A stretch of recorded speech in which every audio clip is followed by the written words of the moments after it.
Bonjour, je m'appelle Jérôme Ravenet et je vous partage sur ce fil de podcast la synthèse de cours donnés dans différents instituts depuis 2004 autour des théories et des pratiques médicales issues des traditions anciennes d'Orient et d'Occident.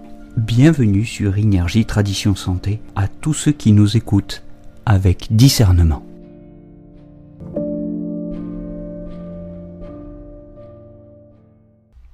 Je vous propose de continuer ce dictionnaire numérologique d'introduction à la médecine traditionnelle chinoise par une courte réflexion sur le principe de la triade.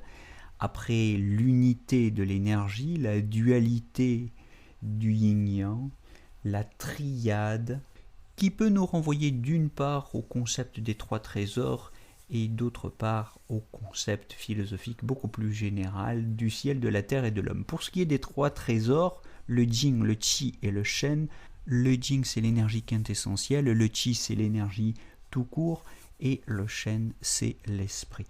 J'en ai déjà un petit peu parlé dans un précédent podcast sur l'énergie. Je vous y renvoie, je ne vais pas insister là-dessus. Je voudrais plutôt vous parler du principe Tian Ti Ren. Tien c'est le ciel, Di c'est la terre et Ren c'est l'homme. La cosmologie chinoise insiste sur l'interaction de ces trois principes cosmiques. Il est fait mention de ce principe dans tous les ouvrages de philosophie chinoise, au point qu'on peut s'imaginer que c'est une espèce de tarte à la crème, passez-moi l'expression, de la pensée chinoise. Mais si je veux revenir là-dessus, insister sur ce principe, souligner l'importance de l'avoir toujours présent à l'esprit, c'est que ce n'est pas seulement un principe théorique, fait pour être discuté sans fin dans des manuels savants de philosophie académique. C'est pour nous, en médecine chinoise, c'est pour nous, dans la pratique du Qigong médical aussi, un principe philosophique concret. Un principe philosophique, oui, mais un principe philosophique concret, un principe pour la pratique. C'est une prescription générale pour la pratique. Ce que je veux dire, c'est qu'il ne s'agit pas simplement de constater que l'homme est entre ciel et terre, ce qui serait en effet d'une platitude sans nom. Il ne s'agit donc pas simplement de constater, de décrire le fait que nous avons la terre sous les pieds et le ciel au-dessus de la tête. Il ne s'agit pas simplement de constater qu'il y a de la boue, des cailloux d'un côté, des nuages et un soleil de l'autre. Si cette triade est un principe concret, un principe de philosophie pratique, c'est en ce qu'elle nous invite à nous tenir dans la conscience de ce lien entre ciel et terre. Dire que nous sommes entre ciel et terre, c'est dire que nous avons à creuser la conscience du lien subtil qui ne peut rester actif, efficace, opératoire, qu'à condition d'être accompagné d'une conscience, d'une attention particulière. Et si c'est important, ce n'est pas simplement pour des raisons esthétiques, c'est-à-dire qu'il ne s'agit pas simplement de se tenir droit, il s'agit d'adopter dans son corps la posture qui nous permet de recevoir les informations les plus subtiles. Enfin, cette posture du corps est une posture de l'intention, de l'attention. C'est une posture attentive.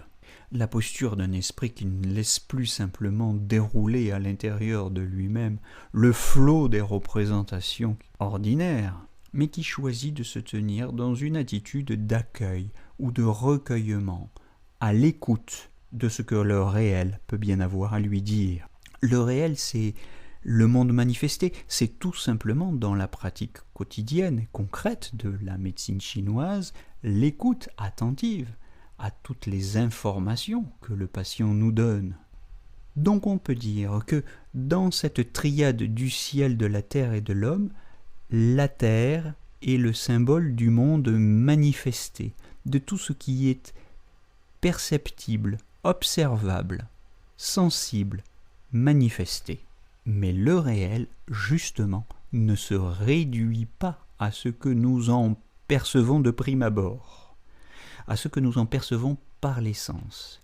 Il est comme redoublé d'une profondeur, d'une épaisseur, que l'aplat de la perception sensible, justement, ne peut pas saisir.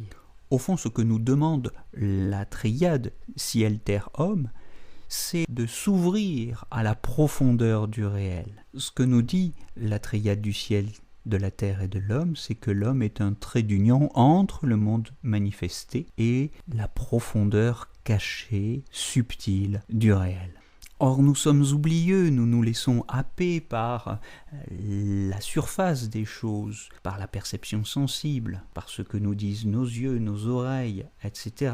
Alors on peut considérer que la triade du ciel, de la terre et de l'homme est un exercice de mémoire ontologique, je dirais, une mémoire de l'essentiel. Nous sommes invités à cultiver cette mémoire de l'essentiel, à ouvrir nos oreilles intérieures, à ouvrir notre troisième œil, enfin à comprendre qu'il y a au-delà de nos oreilles, de nos yeux, de notre nez, de nos organes de perception matérielle, un accès subtil au réel. Alors tout cela pourra sembler bien chinois, bien exotique, bien étranger et peut-être un peu farfelu à bien des gens, mais j'invite à relire Rilke, j'invite à relire aussi les évangiles. Le poète Rainer Maria Rilke qui nous invite à nous tenir dans l'ouvert, pour reprendre son expression, ou les évangiles, je pense au chapitre 4 de l'évangile de Jean, et à ce Jésus qui nous invite à vivre en pneumatique aieletheia, c'est-à-dire dans le souffle et la vigilance. J'invite à relire ces textes qui me semblent résonner parfaitement avec la sagesse profonde de la triade chinoise de la terre, du ciel et de l'homme. C'est essentiel et je n'en dirai pas plus parce que le but n'est pas d'en parler, le but est de le vivre. Et pour voir comment ça s'incarne, comment ça se met en pratique, par exemple dans l'exercice du Qigong, je vous renvoie, grâce au descriptif qui se trouve en dessous de ce podcast, à quelques vidéos sur ce qu'on appelle par exemple l'organisation du champ d'énergie dans la pratique du Zhenen Qigong. Organisation du champ d'énergie, Zhu Chengfa. Zhenen Qigong, c'est le Qigong de l'intelligence du cœur, appelé aussi Qigong de la sagesse. Je vous laisse consulter le descriptif qui est en dessous de la vidéo et je vous retrouve tout de suite pour la suite de ce dictionnaire numérologique de la médecine chinoise avec une réflexion sur le chiffre 4 et les 4 temps du diagnostic en médecine traditionnelle chinoise.